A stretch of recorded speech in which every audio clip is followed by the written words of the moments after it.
पक्षाने अतिशय मोलाचे काम केले.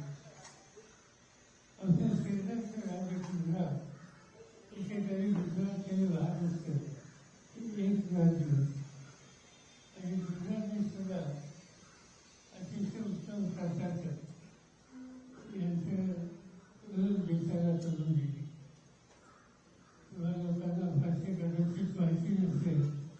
बाबूराव दत्तूबाई म्हणून एक अतिशय कर्तव्यात स्वच्छ आणि प्रामाणिक असे मुख्यमंत्री गुजरातचे दिले.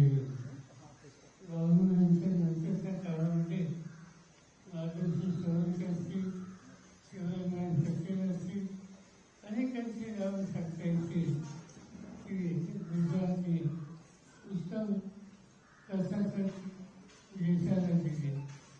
ही नावं मी आता आपल्या सगळ्यांना सांगितलं. यांचे एक वैशिष्ट्य होतं की यापैकी कुणालाही त्यांच्या राज्याचा कधी तडीभार केला गेला. तो प्रसंग कधी राज्यकर्त्यांचा आला नाही आणि त्यामुळं त्यांनी फार न केलेले आणि फक्त आणि गुजरातकडून योगदान देणारं अशा प्रकारच्या व्यक्तींची मला वाटतं. तर देशाच्या गृहमंत्र्यांनी काही भाषणं केली, विधान केली, भाषण करण्याचा त्यांचा अधिकार आहे. पण सूर्यवत माहिती अधिक घेऊन वाचन केली तर लोकांच्या मनामध्ये शंकेची स्थिती निर्माण होती. त्यांनी 1978 सालपासून माझी आठवण करण्यात आली आणि 1958 सालापासून मी राजकारणात प्रशासनात काय केलं त्याचा उल्लेख त्यांनी केला. तुम्हाला कदाचित माहीत असेल, मला माहिती नाही की 78 साली म्हणजे आज त्याला जवळपास 40 वर्ष होऊन गेली. त्यावेळी हे व्यक्तित्व होते राजकारणाची मला माहिती नाही.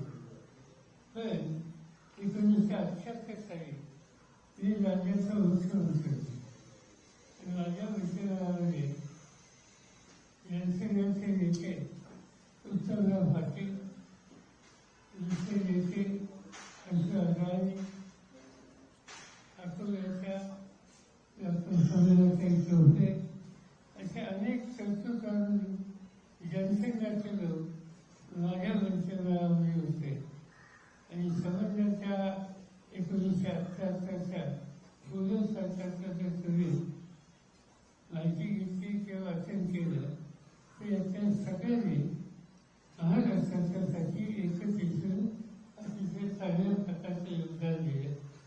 हे म्हणून मुख्यमंत्री असेल, उत्तमराव पाटील, उपमुख्यमंत्री गृहमंत्री असेल, अशोक अडवाणी, नगर विकास खात्याचे मंत्री असतील, सोमेनाथ चौधरी या आरोग्य खात्याच्या मंत्री असतील, असे अनेक लोक कर्तृत्ववान लोक आणि ज्यांची वास्तविक जनसंघाचे त्या सगळ्यांनी माझ्यासोबत काम केलं आणि त्याच वेळेला संघटनेवर आणखी 2 लोकांची मला आठवण होते की त्यांनी संघटनेमध्ये राहून आमच्या सगळ्या कामामध्ये सहकार्य केलं.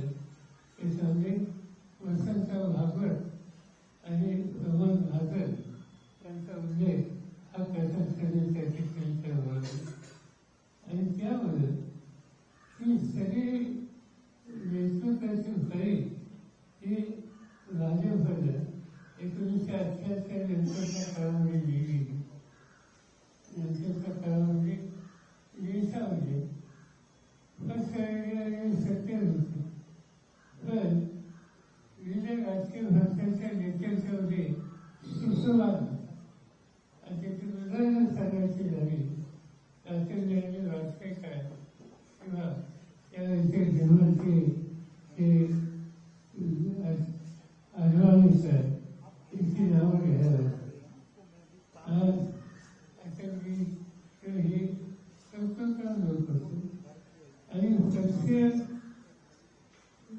अतिरेकी भूमिका घेऊन त्यांनी काही समाजकार्य किंवा राजकारण केलं आणि त्याची सांगायचं झालं तर भूमीचा भूकंप झाला आणि देशाच्या मुख्यमंत्र्यांची बैठक प्रधानमंत्र्यांनी बोलवली आणि त्या बैठकीमध्ये एक प्रश्न उपस्थित केला गेला की जी संकटे येतात, भूकंप होतात, अतिवृष्टीने महापुराने नुकसान होतं, याची एक नीती देशात ठरवली पाहिजे आणि त्याच्यामध्ये असे लिहायला देशाचं डिझास्टर झाले हे करण्याच्या संबंधीचं काम शरद पवारांच्या सोपावर आणि कोयन्याचा मुंबईच्या वाहनघराचा पुनर्वसनाचा असे काय अनुभव त्यांच्या प्रतीचे आहे की